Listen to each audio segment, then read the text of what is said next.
आणि गीतकार गोपाळ दादा करंडे यांच्या लेखणीमधून सादर झाले। या गाण्याचं भाव विश्व मायबाप रसिक हो। पूर्वीच्या काळी कसा संसार होता, पैसा नव्हता, दळणवळणाचं साधन नव्हतं, कोणतीही सगमटण्याची दुनिया नव्हती, फक्त होती ती नाती, प्रेमळ नाती। आणि आता याच नात्यांना वेळ मिळत नाहीये। नाती सर्च केली जातात इन्स्टा आणि फेसबुकच्या जमान्यात। कारण पूर्वी माणूस माणसाला प्यारी होता, गावाकडे आपल्या आजी आजोबा आपल्या वाट बघायचे। माझा मुलगा येईल, माझी मुलगी येईल, माझी नात येईल, माझा नातू येईल, ते सुद्धा नाही राहिले।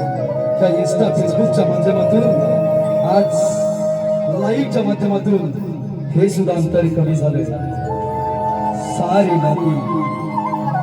सारी नाती डिजिटल झाली। कोण आला, कदाचित कोण गेला, कोणाला कोणता पुरस्कार मिळाला। पूर्वी आपण सुखदुःखाच्या गोष्टी सांगायला त्याच्यापर्यंत पोहोचत होतो, पण आता एखादा गेला असेल तरी त्याच्या घरापर्यंत न जाता त्याला स्टेटस ठेवून श्रद्धांजली वाहिली जाते। इतकी नाती या मीडियाच्या काळात, या डिजिटल युगात आपण हरवून बसलोय। पूर्वी लाख मित्र होते, नदीच्या किनारी, मैदानामध्ये, गाव खेड्यामध्ये हेच आपले मित्र आपल्या सोबत खेळत होते। मातीचा खेळ मातीशी होत होता। आता मोबाईल मध्ये खेळायला लागले, मैदानावरची गर्दी फार कमी झाली आहे। आणि हेच गीत याच वर्षी म्हणूनच ट्रेंडिंगला आहे मायबाप रसिक हो।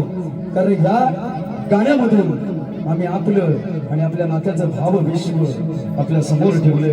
गीतकार गोपाळ करंडे दादांच्या माध्यमातून हे सदाबहार गाणं लिहिलं गेलं। आणि पुन्हा एकदा या गाण्याला साथ संगत करतोय युवा शाहीर आणि आमचा गोड गळ्याचा गायक शाहीर ओंकार बड्यासाठी जोरदार टाळ्यांचा गाणं होतंय।